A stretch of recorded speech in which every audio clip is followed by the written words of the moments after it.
Hello students, in today's lecture we are going to study about the demand and supply. Now let's start with the first topic, which is demand analysis. What is mean by demand? Demand for a commodity refers to the quantity of the commodity which an individual consumer is willing to buy at a particular price and time. Demand क्या होती है? कोई individual person है, उसकी willingness होती है किसी particular commodity को किसी पर्टिकुलर टाइम और प्राइस में बाय करने की, परचेस करने की. तो उस कमोडिटी को बाय करने की, परचेस करने की जो विलिंगनेस होती है किसी कंज्यूमर की, किसी इंडिविजुअल पर्सन की, उसको हम बोलेंगे उस कमोडिटी की demand. Okay. Demand for a commodity implies a desire of a consumer to buy the product, his willingness to buy the product and purchasing power to buy the product. Demand किसके ऊपर depend रहती है commodity की? Desire of a consumer to buy the product. Means उस consumer की, उस individual person की, customer की क्या होनी चाहिए? इच्छा होनी चाहिए कि, विलिंगनेस होनी चाहिए कि वो प्रोडक्ट बाय करे, परचेस करे. Okay. The next point is the his willingness to buy the product. Means उस कंज्यूमर की विलिंगनेस होनी चाहिए कि वो प्रोडक्ट को खरीदे, वो प्रोडक्ट को बाय करे, परचेस करे. Next point is purchasing power to buy the product. अभी उस कंज्यूमर की विलिंगनेस है, वो डिज़ायर करता है कि उसको प्रोडक्ट चाहिए, उसको प्रोडक्ट बाय करना है, पर उसके पास उसकी परचेसिंग पावर भी होनी चाहिए. यानी परचेसिंग पावर मीन्स उसके पास वो उतना इनकम अवेलेबल होना चाहिए, उतने पैसे अवेलेबल होने चाहिए कि वो प्रोडक्ट बाय कर सके, परचेस कर सके. उसके ऊपर उस कमोडिटी की डिमांड डिपेंड रहती है. Individual demand means goods demanded by an individual. अभी यहाँ पे 3 डिमांड दिए हुए, 3 types of demand. First is the individual demand, then second is household demand and third is the market demand. What is mean by the individual demand? Individual demand is goods demanded by an individual. कोई individual person demand करता है किसी goods की, तो हम उसको बोलते हैं इंडिविजुअल डिमांड. नेक्स्ट आता है second is the house hold demand. What is mean by the house hold demand? अभी उसके नाम में ही उसका मीनिंग है. House hold demand is the goods demanded bye a house hold. For example हमें kitchen में, अपने घर में कोई भी प्रोडक्ट्स लगते हैं, फर्नीचर है या किचन में कुछ सामान लगता है, तो वो जितने भी हाउस होल्ड हमारे नीड्स होती है, उसको हम क्या करते हैं, कंप्लीट करने के लिए क्या करते हैं, वो रिक्वायरमेंट्स पूरी करने के लिए किसी गुड्स की डिमांड करते हैं. तो वो होती है goods demanded by household. It means household demand. Then third आता है market demand. Market demand is the demand for a commodity by all individuals in the market taken together. Okay. Market में all individuals को जो भी market में वहाँ पे demand रहती है कमोडिटी की, उसको हम बोलते हैं मार्केट डिमांड. ठीक है. आपको डिमांड और टाइप्स ऑफ डिमांड क्लियर है. The next point is the determinants और फैक्टर्स अफेक्टिंग डिमांड. कौन से फैक्टर्स अफेक्ट करते हैं डिमांड को? First is the price of the commodity. Consumers buy more of a commodity when its price fall. Consumer क्या करता है, ग्राहक क्या करते हैं, जब कमोडिटी की प्राइस फॉल हो जाती है, डिक्रीज हो जाती है, तो consumers buy more of a commodity. Means वो ज़्यादा परचेसिंग करते हैं, ज़्यादा बाइंग करते हैं जब कमोडिटी की, गुड्स की प्राइस डिक्रीज हो जाती है. A fall in the price of a normal goods leads to rise in consumers purchasing power. और जैसे ही प्राइस कम हो जाती है, प्राइस डिक्रीज हो जाती है कमोडिटी की, तो परचेसिंग पावर भी ऑटोमेटिकली क्या हो जाती है, इंक्रीज हो जाती है, राइज हो जाती है. तो प्राइस ऑफ द कमोडिटी कैसे अफेक्ट करता है डिमांड पे, ये समझ में आ गया. Then next point is the income of the consumer. अभी ये कैसे अफेक्ट करता है देखिए. With an increase in income a consumer buys increased amount of the commodities. Both quantity demanded of a good and income move in the same direction. With an increase in income, a consumer buys increased amount of the commodities. अभी normal example है, जब भी हमारी income बढ़ जाती है तो हमारी नीड्स भी क्या हो जाती है, बढ़ जाती है, इंक्रीज होती जाती है. तो इनकम अगर इंक्रीज होता है तो कंज्यूमर की क्या हो जाती है, कमोडिटीज़ की नीड्स भी ज़्यादा हो जाती है, उनकी इंक्रीज हो जाती है, और consumer buys increase amount of the commodities. ओ कंज्यूमर क्या करते हैं, इंक्रीज अमाउंट में, बहुत ज़्यादा अमाउंट में कमोडिटीज़ क्या कर लेते, बाय कर लेते, परचेस कर लेते. Both quantity demanded of a good and income move in the same direction. Okay, the next point is the price of related goods.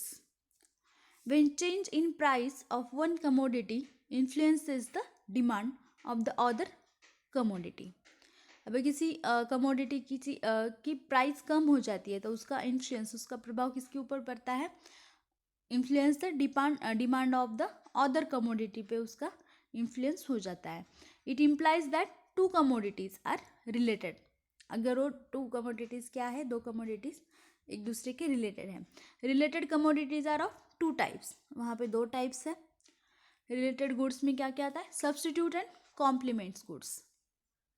अभी सब्स्टिट्यूट एंड कॉम्प्लीमेंट्स गुड्स क्या है, when price of one commodity and demand of other commodity move in same direction, goods are called substitutes.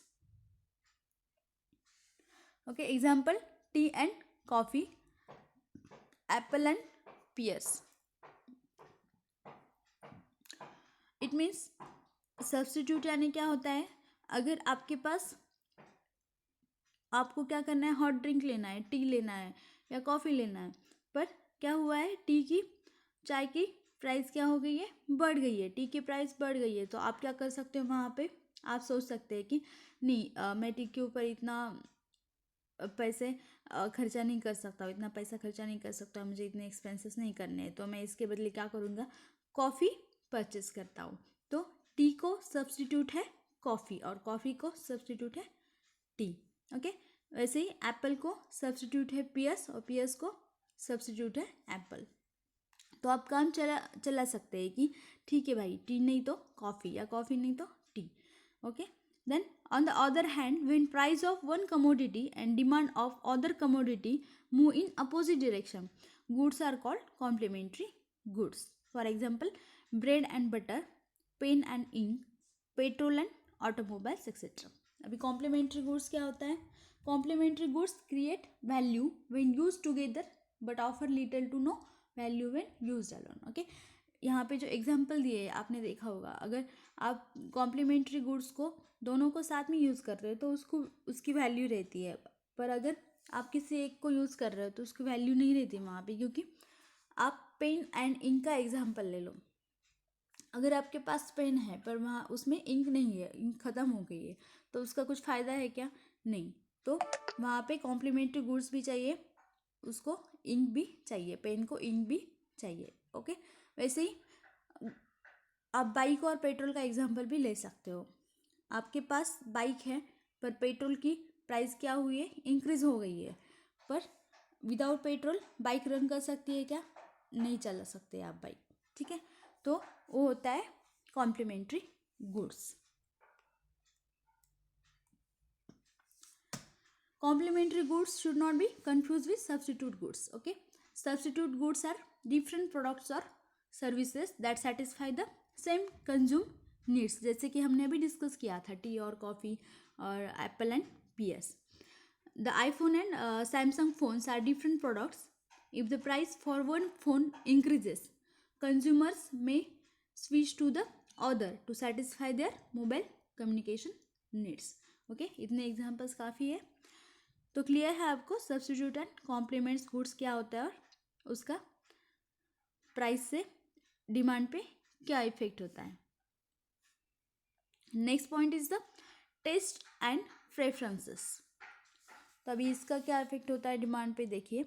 Test and preference of a consumer in favor of a commodity results in greater demand of a commodity. While if this change is against the commodity, it results in smaller demand. अगर consumer की test and preferences change हो जाते हैं तो वहाँ पे demand पे effect हो जाता है. कैसे? Taste and preferences of consumer in favour of a commodity results in greater demand of a commodity.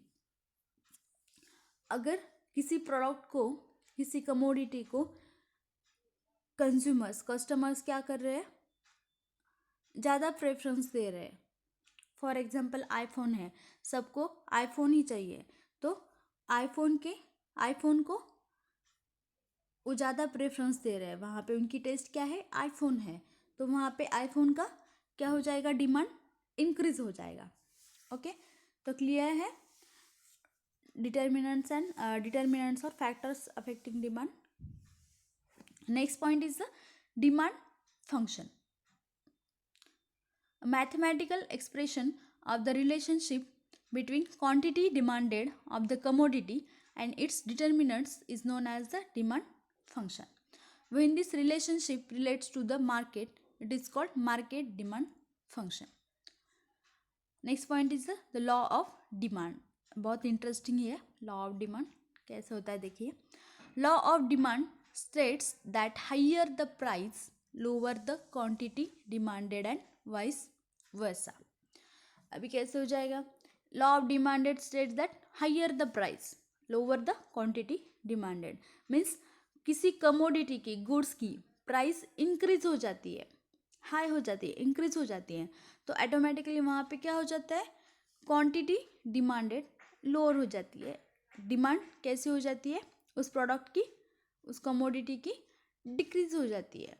Means price increases, commodity of price increases, then demand of quantity and demand of this product is decreases. Okay, ऐसे vice versa रहता है. अगर price उसकी decrease हो जाती है, किसी commodity की प्राइस डिक्रीज हो जाती है, तो वहाँ पे क्वांटिटी डिमांड क्या हो जाएगा, उस प्रोडक्ट का, कमोडिटी का इंक्रीज हो जाएगा. ठीक है, तो ये लॉ ऑफ डिमांड है, ध्यान में रखिए. Other things remaining constant. Exceptions to the law of demand. अभी एक्सेप्शंस क्या हो सकते हैं वहाँ पे. First is the given goods. Given goods are also known as inferior goods and is consumed by the poor sections of the society. It's a case where decrease in price of a good result in decrease in its quantity demanded and vice versa. Example, bajra, barley and gram. यहाँ पे exception क्या है, हमने क्या देखा था law में, law of demand क्या बोलता है, higher the price lower the quantity demanded. Price increase हो गई, डिमांड डिक्रीज हो गया. यहाँ पे क्या है, it's a case where decrease in price decrease हो रही है, good result in decrease in its quantity demanded. तो यहाँ पे प्राइस डिक्रीज होती है तो डिमांड क्वांटिटी भी क्या हो रही है, डिक्रीज हो रही है. और प्राइस इंक्रीज हो रही है तो डिमांड क्वांटिटी भी इंक्रीज हो रही है. यहाँ पे एक्सेप्शन है लॉ के लिए. देन सेकेंड आता है exception, commodities which are use as status symbols. अपने अपने स्टेटस के लिए हर कोई कुछ ना कुछ परचेस कर लेता है. तो देखिए क्या है यहाँ पे, some expensive commodities like diamond, gold, cast are used as status symbols to display one's wealth. Okay, the more expensive this commodities become, more will be their value as a status symbol and hence greater will be the demand. More expensive, ज़्यादा expensive है, अगर कभी इसकी price भी बढ़ जाती है, diamond, gold और कास्ट की प्राइस भी बढ़ जाती है, तो भी लोग क्या करते हैं, उसको परचेस कर लेते हैं for their value as a status symbol. किसके लिए, सिंबल स्टेटस के लिए. ओके, अपने अपने स्टेटस के लिए. And hence greater will be the demand means वहाँ पे कमोडिटीज़ की प्राइस इंक्रीज भी होती है तब भी वहाँ पे डिमांड क्या हो जाता है, इंक्रीज हो जाता है। तो लॉ ऑफ डिमांड क्या बोलता है, जब प्राइस इंक्रीज होती है तो डिमांड डिक्रीज हो जाता है। पर यहाँ पे उल्टा है, यहाँ पे क्या है, प्राइस इंक्रीज हो गई है तब भी इसका उस कमोडिटी का डिमांड क्या हो रहा है, इंक्रीज हो रहा है। Okay, the next exception is the expectations of change in the price of the commodity. If a consumer expects the price of a commodity to increase, it may start purchasing greater amount of the commodity even at current increased price.